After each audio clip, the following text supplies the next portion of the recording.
ബഹിരാകാശ ശാസ്ത്രരംഗത്ത് പുതുചരിത്രം കുറിച്ചിരിക്കുകയാണ് ISRO. സ്പേഡെക്സ് ഡീഡോക്കിംഗ് വിജയകരമായി പൂർത്തിയായി. ബഹിരാകാശത്ത് 2 ഉപഗ്രഹങ്ങൾ കൂട്ടിയോജിപ്പിച്ച് വീണ്ടും വേർപെടുത്തുന്ന സാങ്കേതിക വിദ്യയാണ് ഡീഡോക്കിംഗ്. ഇന്ന് രാവിലെ 9 മണിക്ക് ശേഷമാണ് ഉപഗ്രഹങ്ങളുടെ അൺഡോക്കിംഗ് പൂർത്തിയായത്.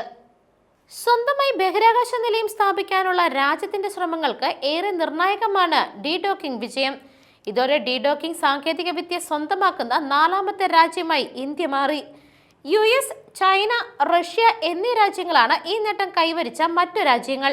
ഡീഡോക്കിംഗ് വിജയത്തിൽ കേന്ദ്രമന്ത്രി ജിതേന്ദ്ര സിംഗ് ISROയെ അഭിനന്ദിച്ചു. ബഹിരാകാശ നിലയം സ്ഥാപിക്കുന്നതുൾപ്പെടെയുള്ള ഭാവി പദ്ധതികൾക്ക് ഇത് കരുത്തേകുമെന്നും മന്ത്രി പറഞ്ഞു.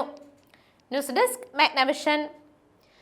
രാജ്യസുരക്ഷയുടെ പേരിൽ വിദേശ പൗരന്മാർക്ക് ഇന്ത്യയിൽ പ്രവേശനം നിഷേധിക്കാനും വിദേശികളുടെ താമസം, യാത്ര, തിരിച്ചുപോക്ക് തുടങ്ങിയ കാര്യങ്ങൾ നിയന്ത്രിക്കാനും കേന്ദ്ര സർക്കാരിന് അധികാരങ്ങൾ നൽകുന്ന പുതിയ ഇമിഗ്രേഷൻ ആൻഡ് ഫോറിനേഴ്സ് ബിൽ 2025 ലോക്സഭയിൽ.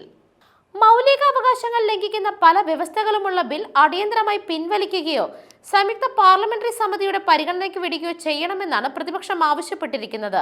Passport act, registration of foreigners act, foreigners act, immigration act തുടങ്ങിയവയ്ക്ക് പകരമായിട്ടാണ് കേന്ദ്ര ആഭ്യന്തര സഹമന്ത്രി നിത്യാനന്ദ റായ് അവതരിപ്പിച്ച പുതിയ ബിൽ. News desk Magnavision.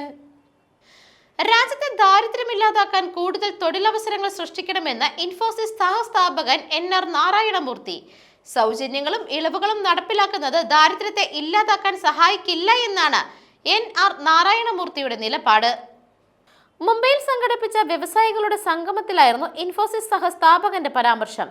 രാജ്യത്തെ നൂതനമായ സംരംഭങ്ങൾ ആരംഭിക്കാൻ അവസരം ആവശ്യമാണ്. അതിലൂടെ പുതിയ വ്യവസായികളും വളർന്നു വരും. ഇത്തരം സാഹചര്യമുണ്ടായാൽ വെയിൽ തെളിയുമ്പോൾ അപ്രത്യക്ഷമാകുന്ന പ്രഭാതത്തിലെ മഞ്ഞ് പോലെ ദാരിദ്ര്യം രാജ്യത്ത് നിന്ന് ഇല്ലാതാകുമെന്നും നാരായണമൂർത്തി പറഞ്ഞു. News desk Magnavision. സ്റ്റാർലിങ്കിന്റെ ഇന്ത്യയിലേക്കുള്ള വരവ് നിരവധി ചോദ്യങ്ങൾ ഉയർത്തുന്നുവെന്നും അതിൽ ഏറ്റവും പ്രധാനപ്പെട്ടത് ദേശീയ സുരക്ഷയുമായി ബന്ധപ്പെട്ടതാണെന്നും കോൺഗ്രസ്. എയർടെലിന്റെയും ജിയോയുടെയും സ്റ്റാർലിങ്കുമായുള്ള പങ്കാളിത്തം ഇലോൺ മസ്ക് വഴി US പ്രസിഡന്റ് ഡൊണാൾഡ് ട്രംപിന്റെ ഗുഡ്വിൽ നേടാൻ പ്രധാനമന്ത്രി നരേന്ദ്രമോദി ആസൂത്രണം ചെയ്തതാണെന്നും കോൺഗ്രസ് അവകാശപ്പെട്ടു.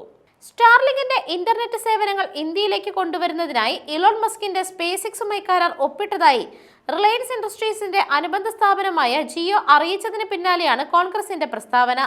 സ്റ്റാർലിങ്കിന്റെ ഉടമയായ ഇലോൺ മസ്ക് വഴി പ്രസിഡന്റ് ട്രംപിന്റെ ഗുഡ്വിൽ വാങ്ങാൻ പ്രധാനമന്ത്രി തന്നെയാണ് ഈ പങ്കാളിത്തങ്ങൾ ആസൂത്രണം ചെയ്തത് എന്ന് വ്യക്തമാണ്. എന്നാൽ നിരവധി ചോദ്യങ്ങൾ അവശേഷിക്കുന്നുണ്ട്. ഏറ്റവും പ്രധാനപ്പെട്ടത് ദേശസുരക്ഷയുമായി ബന്ധപ്പെട്ടതാണ്. ദേശീയ സുരക്ഷ ആവശ്യപ്പെടുമ്പോൾ കണക്ടിവിറ്റി ഓണാക്കാനാണോ ഓഫാക്കാനാണോ ആർക്കാണ് അധികാരം? ഇത് സ്റ്റാർലിങ്കിനോ അതിന്റെ ഇന്ത്യൻ പങ്കാളികൾക്കോ ആയിരിക്കുമോ? മറ്റ് ഉപഗ്രഹ അധിഷ്ഠിത കണക്ടിവിറ്റി ദാതാക്കളെ അതിന് അനുവദിക്കുമോ? അത് എന്തിന്റെ അടിസ്ഥാനത്തിലാണ് എന്നാണ് കോൺഗ്രസ് നേതാവ് എക്സിലൂടെ ചോദിച്ചിരിക്കുന്നത്. News desk Magnavision. രക്തദാനത്തിൽ സ്വീകർത്താവിന്റെ കുടുംബം ദാതാക്കൾക്ക് പണവും പാരിതോഷികങ്ങളും നൽകുന്നത് നിരുത്സാഹപ്പെടുത്തണമെന്ന് കേന്ദ്ര ആരോഗ്യ മന്ത്രാലയം നിർദ്ദേശിച്ചു. മന്ത്രാലയത്തിന് കീഴിലെ ഡയറക്ടറേറ്റ് ഓഫ് ജനറൽ ഹെൽത്ത് സർവീസിന്റെ ബ്ലഡ് ട്രാൻസ്ഫ്യൂഷൻ സർവീസ് ഡിവിഷനും നാഷണൽ ബ്ലഡ് ട്രാൻസ്ഫ്യൂഷൻ കൗൺസിലും തയ്യാറാക്കിയ പുതിയ മാർഗരേഖയിലാണ് നിർദ്ദേശം. സ്വമേധയുള്ള രക്തദാനം പ്രോത്സാഹിപ്പിക്കണമെന്ന് മാർഗരേഖയിലുണ്ട്. സുപ്രീം കോടതി വിധിയുടെ പശ്ചാത്തലത്തിൽ പണം വാങ്ങിയുള്ള രക്തദാനം 1998 ജനുവരി 1 മുതൽ രാജ്യത്ത് നിരോധിച്ചിട്ടുണ്ട്. സൗജന്യ ആരോഗ്യ പരിശോധന, ലഘുഭക്ഷണം, ജോലിയിൽ നിന്ന് അവധി, സർട്ടിഫിക്കറ്റ്, മെഡൽ, ബാഡ്ജ് തുടങ്ങിയവ നൽകി പ്രോത്സാഹിപ്പിക്കാം. News desk Magnavision.